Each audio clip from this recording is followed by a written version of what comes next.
Hi friends, welcome to our channel Manju cooking style. நீங்க நம்ம சேனலை ஃபர்ஸ்ட் டைம் பாக்குறீங்கன்னா மறக்காம சேனலை சப்ஸ்கிரைப் பண்ணிக்கோங்க. கூடவே இருக்க பெல் நோட்டிஃபிகேஷனை கிளிக் பண்ணிக்கோங்க. அப்போதான் நான் போடுற வீடியோ உங்களுக்கு நோட்டிஃபிகேஷன்ல வரும்.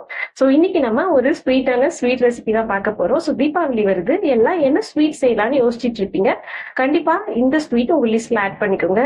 இது எல்லாருக்கும் ரொம்ப ஃபேவரட்டான ஒரு ரெசிபி. என்னன்னா லட்டு, முடிச்சூர் லட்டு தான் இன்னைக்கு நம்ம செய்ய போறோம். இது செய்யறதுக்கு 20 நிமிஷமே போதும்.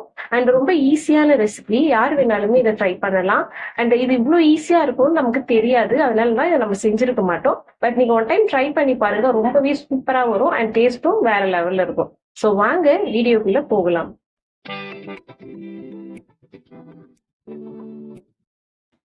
இதுக்கு முதல்ல நம்ம கடலை மாவை சலிச்சு எடுத்துக்க போறோம். மாவை கட்டிகள் இல்லாம சலிச்சு எடுத்துக்கோங்க. சலிச்ச மாவை நம்ம கரைச்சிக்கலாம். இதுக்கு நான் கொஞ்சம் கொஞ்சமா தண்ணி ஆட் பண்ணி மாவை மிக்ஸ் பண்ண போறேன். இதுக்கு ஒரு விக்ஸ் பயன்படுத்திக்கங்க.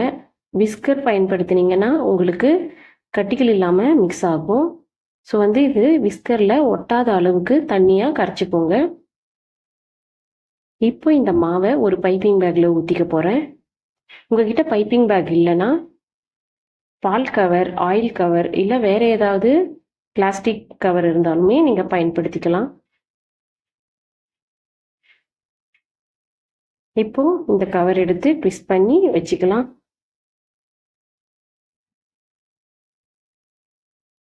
ஸோ இந்த மாதிரி டைட் பண்ணிக்கோங்க. அப்போதான் பூந்தி போடும்போது நமக்கு கரெக்டா அந்த ஃப்ளோ வரும். இப்போ ஒரு கடாய் வச்சு எண்ணெய் ஊற்றி நல்லா சூடு பண்ணிக்க போகிறேன். ஸோ எண்ணெயை நல்லா ஹீட் பண்ணிக்கோங்க. பூந்தி போடும்போது அடுப்பை சிம்மில் வச்சுக்கோங்க, இல்லைன்னா கலர் மாறிடும். ஸோ இந்த மாதிரி சின்ன ஒரு ஹோல்ஸ் போட்டு இந்த மாதிரி ப்ரெஸ் பண்ணிங்கன்னா உங்களுக்கு பூந்தி ஈஸியாக வந்துடும். இதுக்கு பதிலாக நீங்கள் பூந்தி கரண்டி இல்லைன்னா ஜல்லி கரண்டியுமே பயன்படுத்தி செய்யலாம். ஸோ இங்கே பாருங்கள் எவ்வளோ சின்ன சின்ன பூந்தியாக அழகாக இருக்குன்னு. ஸோ இதே மாதிரி நான் எல்லா மாவையுமே பூந்தி போட்டு எடுத்துக்க போகிறேன். ஸோ இப்போ இந்த பூந்தியை கைகளால் உடச்சி விட்டுக்கோங்க. நம்ம செய்கிற முடிச்சூர் லட்டுக்கு ஷேப்ஸ் முக்கியம் இல்லை, அதனால் எவ்வளோ முடியுமோ அவ்வளோ உடச்சி விட்டுக்கலாம். இப்போ ஒரு பேன் வச்சு 1 கப் சர்க்கரைக்கு 3/4 கப் வாட்டர் சேர்த்து மிக்ஸ் பண்ணிக்கோங்க. கூடவே 1/4 டேபிள் ஸ்பூன் ஃபுட் கலர், 4 ஏலக்காய் தட்டி போட்டுக்கிட்டேன்.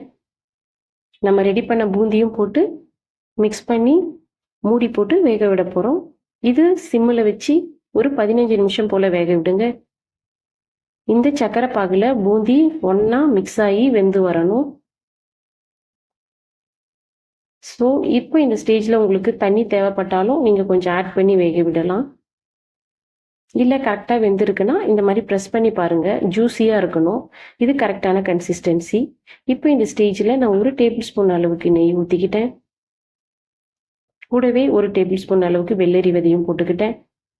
நீங்கள் வெள்ளரி விதைக்கு பதிலாக நீங்கள் பூசணி விதை இல்லை முந்திரி இந்த மாதிரியுமே பயன்படுத்திக்கலாம். ஸோ அவ்வளவுதான், பூந்தி ரெடி. இப்போ இதை நம்ம லட்டு பிடிக்க போகிறோம். இது ரொம்பவும் ஆறிடக்கூடாது, கொஞ்சம் கை பொறுக்கிற சூடுலேயே நம்ம லட்டு பிடிச்சிடணும். அப்போ தான் லட்டு பிடிக்க முடியும். ஸோ இதை நான் அளவுக்கு ஒரு கரண்டி எடுத்துக்கிட்டேன். இந்த மாதிரி ஒரு புளி கரண்டியில் அளவுக்கு எடுத்து நான் இந்த மாதிரி லட்டு பிடிச்சிக்கிட்டேன். ஏன்னா எல்லா லட்டும் ஒரே ஷேப்பில் இருக்கணுன்றதுக்காக இந்த மாதிரி எடுத்து நான் லட்டு பிடிக்கிறேன். ஸோ கொஞ்சம் சூடாக இருக்கும் போதே பிடிச்சிங்கன்னா ஈஸியாக வந்துடும். அவ்வளவுதான், நான் ரெடி பண்ண 1 கப்பு மாவில் எனக்கு 9 லட்டுகள் கிட்ட கிடைச்சிருக்கு. ஸோ நீங்களும் இந்த ரெசிபியை இந்த தீபாவளிக்கு ட்ரை பண்ணி பார்த்துட்டு எப்படி இருந்ததுன்னு கமெண்ட் பண்ணுங்கள். இங்கே பாருங்கள், உங்களுக்காக நான் இதை எப்படி இருக்குன்னு பிரித்து காட்டுறேன். ஸோ எவ்வளோ சாஃப்டாக இருக்குது பாருங்கள், அவ்வளோ ஜூஸியான லட்டு. நீங்களும் வீட்டிலேயே செய்யலாம். ஸோ இந்த வீடியோ உங்களுக்கு பிடிச்சிருந்துன்னா சேனலை சப்ஸ்கிரைப் பண்ணுங்கள். தேங்க்ஸ் ஃபார் வாட்சிங். பாய்.